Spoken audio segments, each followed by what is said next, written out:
3.5 वर्षांच्या प्रीती गांगुर्डेचा मृत्यू हा फक्त एक अपघात आहे का, की व्यवस्थेच्या निष्काळजीपणाचा बळी? गुन्हा दाखल झाला, आंदोलन झाले, आश्वासने मिळाली, पण इतकाने न्याय मिळतो का?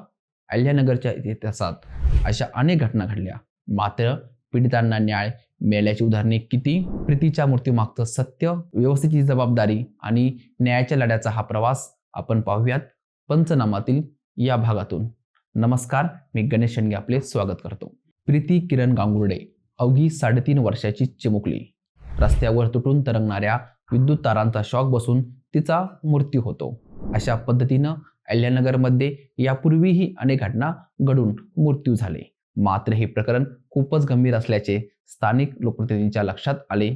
प्रशासनावर दबाव निर्माण केला व सदोष मनुष्यवधाचा गुन्हा महावितरणचे ठेकेदार, अधिकारी व कर्मचारी यांच्यावर दाखल झाला. गुन्हा दाखल झाला ना, आता त्याचा काय पाठपुरावा करायचा? आपली जबाबदारी संपली. यापूर्वी कोविडच्या दुसऱ्या टप्प्यात सिव्हिल हॉस्पिटलमध्ये अतिदक्षता विभागात ड्युटीवरील डॉक्टर, तेथील कर्मचारी व जिल्हा शल्य चिकित्सक यांच्या निष्काळजीपणामुळे तब्बल 15 जणांचा मृत्यू झाला होता. त्यात सुरुवातीला फक्त तेथे ड्युटीवर असलेल्यांनाच आरोपी केले होते. मात्र ती घटना घडण्यास जबाबदार असलेल्या व सदोष मनुष्यवधाच्या गुन्ह्याच्या व्याख्येत समाविष्ट होऊ शकणाऱ्या वरिष्ठ अधिकाऱ्यांना काहीच केले नव्हते. सामाजिक दबाव वाढल्यानंतर व आरोप प्रत्यारोप होऊ लागल्यानंतर जिल्हा शल्य चिकित्सक यांना आरोपी केले. मात्र मंत्रालयातून त्यांना क्लीन चिट मिळाली. त्यांचे नाव दोषारोपपत्रातून वगळले. आज या घटनेला 5-6 वर्षे झाली.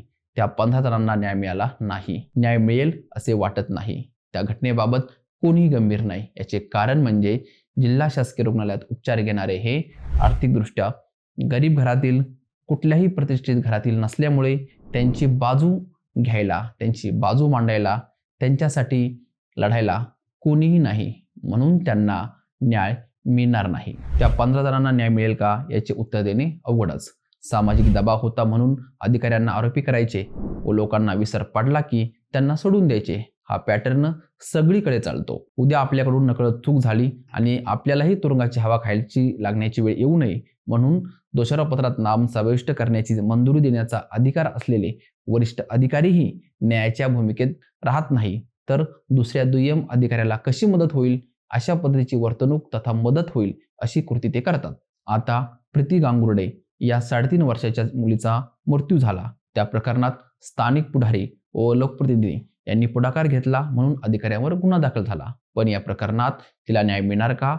जिल्हा शासकीय रुग्णालयात 15 जणांचा जसा मृत्यू झाला, त्या प्रकरणात सदोष असणाऱ्या वरिष्ठ अधिकाऱ्यांना जशी क्लीन चिट मिळाली तशीच क्लीन चिट या प्रकरणात मिळणार का अशी शंका येते. शंका येण्याचे कारण एवढेच की प्रीती गांगुर्डे ही मोठ्या घरातील किंवा एखाद्या बड्या उद्योगपती तथा राजकारण्याच्या घरातील नाही.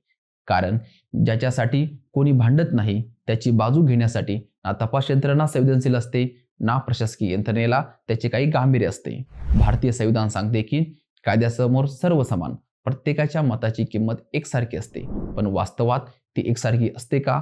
जर असती तर जिल्हा रुग्णालयातील 15 जणांचा मृत्यू इतका स्वस्त नसता. त्यांचे मरण इतके स्वस्त होते तर प्रीती गांगुर्डे हिचेही मरण तितके स्वस्त राहील का? प्रीती गांगुर्डे हिच्या मृत्यूची घटना जशी नागरिकांच्या विस्मरणात जाईल तशीच प्रशासकीय यंत्रणेचा असंवेदनशीलपणा हळूहळू बाहेर यायला सुरुवात होईल. नरसापूर घटनेतील न्यायालयाचा निकाल हा भारतीय न्यायव्यवस्थेतील अत्यंत क्रांतिकारी घटना आहे. भारतीय जनतेचा कायद्याबद्दलचा विश्वास व सन्मान वाढला आहे. अशाच पद्धतीनं प्रीती गांगुर्डे हिच्या प्रकरणात तपास यंत्रणा तितकीच संवेदनशील राहिली तर जिल्हा पोलीस दल व जिल्ह्यातील यंत्रणा यांच्याबद्दलचा सन्मान अधिक वृद्धिंगत होईल. हे लक्षात घेणं गरजेचे आहे. धन्यवाद.